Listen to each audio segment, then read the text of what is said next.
Hello students, welcome back to Intel Science. Today we will discuss about multiple fission and budding. अभी start करते हैं multiple fission से। अभी multiple fission जो है इसमें क्या होता है, asexual reproduction by multiple fission is perform by amoeba. तुम लोगों के टेक्स्ट बुक में अमीबा का मल्टीपल फिशन के बारे में दिया है।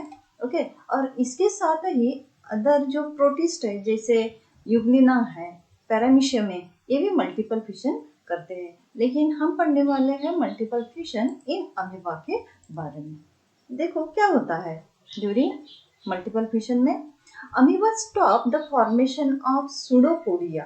अब ये सूडोपोडिया क्या है? This one is locomotory organ, मतलब अमीबा जो लोकोमोशन करता है ना, तो ये सूडोपोडिया से करता है। That means during multiple fission amoeba withdraw it's pseudopodia. Pseudopodia क्या कर देता है? विड्रॉ कर देता है। लेकिन मल्टीपल फिशन कब होता है? During unfavourable condition. अब अनफेवरेबल कंडीशन मतलब क्या? जब when there is lack of food है, हॉट एंड ड्राई वेदर है, तब क्या होता है, ये जो अमीबा है ये सूडोपोडिया क्या कर देता है? विड्रॉ कर देता है। अब उसी वजह से क्या होता है, इट बिकम राउंडेड। अब ये स्पेरिकल या राउंड शेप में हो जाता है due to withdrawing of pseudopodia and form a protective covering around the plasma membrane. अभी ये जो प्लाज्मा मेम्ब्रेन है ना अमीबा की, इसके बाजू में, इसके साइड में सिस्ट जो है, हार्ड कवरिंग ये फॉर्म करता है।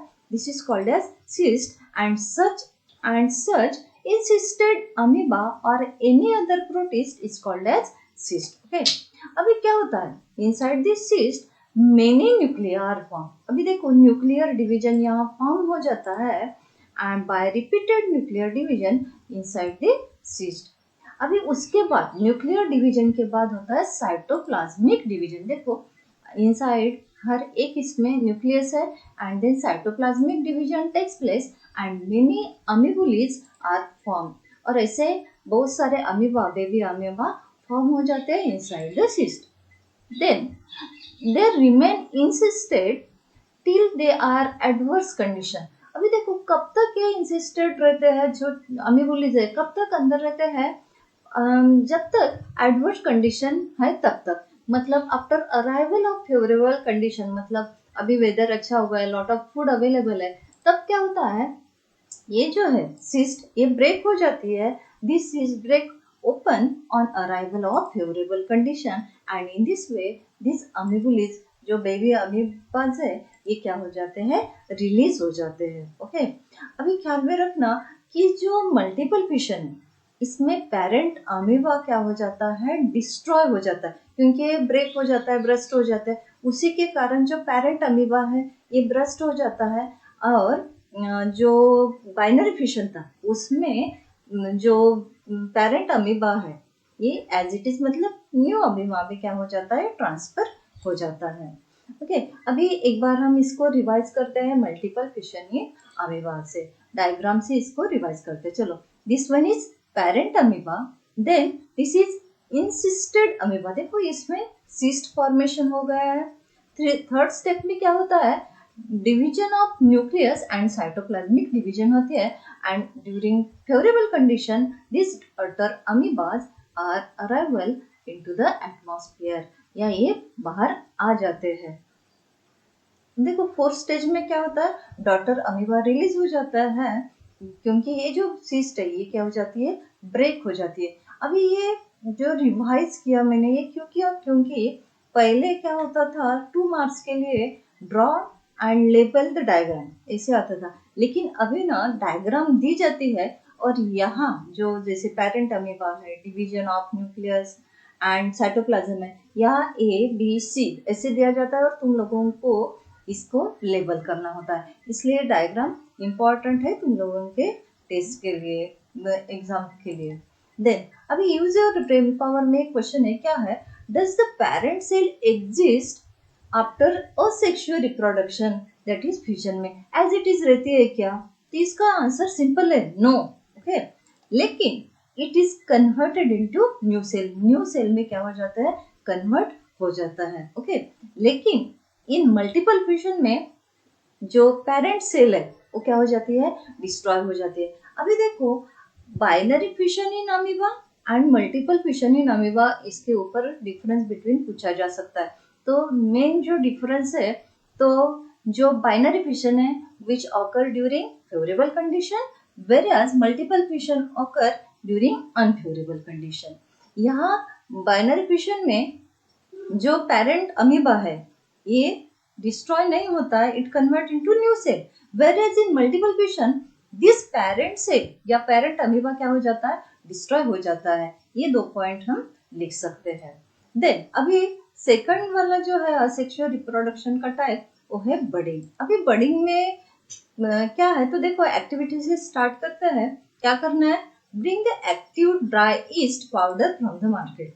ये हमें मार्केट से बेकरी में वगैरह मिल जाता है, हिंदी में उसको खमीर बोला जाता है। देन अभी क्या करना है, take 50 ml lukewarm water in conical flask. अभी ये ल्यूकवार्म वाटर मतलब जो गुनगुना पानी होता है ना, वो हमें लेना है। उसमें क्या डालना है, 5 gram of active dry east powder, 5 ग्राम हमें ड्राइस लेना है, तो 10 ग्राम हमें क्या करना है, शुगर लेना है। और जो हमने कोनिकल फ्लास्क में जो लुकवार्म वाटर लिया था ना, उसमें हमें क्या करना है, इसको डालना है और उसको मिक्स करना है। Then keep the flask in warm place. Warm place मतलब गैस के ऊपर नहीं रखना है और हमें रेफ्रिजरेटर में भी नहीं रखना है, तो रूम टेम्परेचर में एक आध रूम में ऐसे इसको रख देना है। And after an hour take a drop of that mixture on a glass slide. अभी हम क्या करेंगे, ग्लास स्लाइड के ऊपर कुछ ड्रॉप उस सॉल्यूशन के ले लेंगे और उसी को क्या करना है, हमें कंपाउंड माइक्रोस्कोप के नीचे ऑब्जर्व करना है। तो देखो क्या दिखेगा हमें, इस सेल परफॉर्मिंग बडिंग। अब ये बडिंग मतलब क्या, देखो ये छोटा सा आउटग्रोथ जो होता है ना, this is called as bud and this process this is called as budding. Okay, तो asexual reproduction occur by budding in yeast। अब ईस्ट क्या है, this one is unicellular fungi. Okay, अभी क्या होता है, देखो बडिंग से एक छोटी सी आउटग्रोथ फॉर्म होंगी एंड देन डॉटर सेल क्या होंगे, फॉर्म होंगे। इस produce two daughter nuclei by mitotic division. अब ये प्रोसेस कैसे होती है, ओके चलो देखते हैं। अभी 2 डॉटर न्यूक्लिया फॉर्म होंगी, एक पेरेंट सेल है। अभी देखो माइटोसिस से 2 डॉटर न्यूक्लिया क्या हो गए, फॉर्म हुए। ओके, एंड देन बड भी फॉर्म हो गया and this is cell is called as parent cell. अभी जिसके ऊपर ये बड फॉर्म हो गया ना, ये हो गया पेरेंट सेल ईस्ट के। Then a small birch appear on the surface of parent cell। अभी ये पेरेंट सेल के ऊपर देखो, बॉडी के ऊपर ऐसे स्मॉल आउटग्रोथ फॉर्म हो गई ना, और उसी को ही क्या बोला जाता है, बड बोला जाता है। Then one of the 2 daughter nuclei enter in this bud. अब देखो 2 न्यूक्लिया है, अब उसमें से एक जो न्यूक्लियस है ये बड में क्या हो जाएगा, ट्रांसफर हो जाएगा and after sufficient growth bud separate from the parent cell. अभी देखो सफिशिएंट ग्रोथ के बाद ये जो डॉटर सेल है वो क्या हो जाएगा, पेरेंट सेल से सेपरेट हो जाएगा and start to live independently as a daughter yeast cell. अभी हम डायग्राम के ऊपर उस डायग्राम से उसको और रिवाइज करेंगे, that is budding in yeast cell. देखो this one is parent cell, then छोटा सा क्या हो, दूसरे स्टेप में आउटग्रोथ फॉर्म होती है और डॉटर जो न्यूक्लिया ये 2 डॉटर न्यूक्लियस फॉर्म हो जाते हैं। देन अभी देखो तीसरे स्टेप में क्या हुआ, तो जो न्यूक्लियस था out of 2 1 nucleus enter into this bud and after the sufficient growth this daughter cell get separated from the parent cell. अभी ये जो है ये पेरेंट सेल से क्या हो जाता है, कभी कभी सेपरेट भी हो जाते हैं, इंडिपेंडेंट भी रहते हैं, इंडिपेंडेंटली भी रहते हैं, या कभी कभी कॉलोनी करके भी रहते हैं। This one is the budding in east. और ये जो डायग्राम है ये भी तुम लोगों के एग्जाम के लिए इम्पोर्टेंट है। And in next video, we will discuss about asexual reproduction in multicellular organism. Okay, अभी तक हमने asexual reproduction in unicellular organism के बारे में पढ़ा, लेकिन नेक्स्ट वीडियो में हम मल्टीसेलुलर ऑर्गेनिज्म के बारे में डिस्कस करने वाले हैं।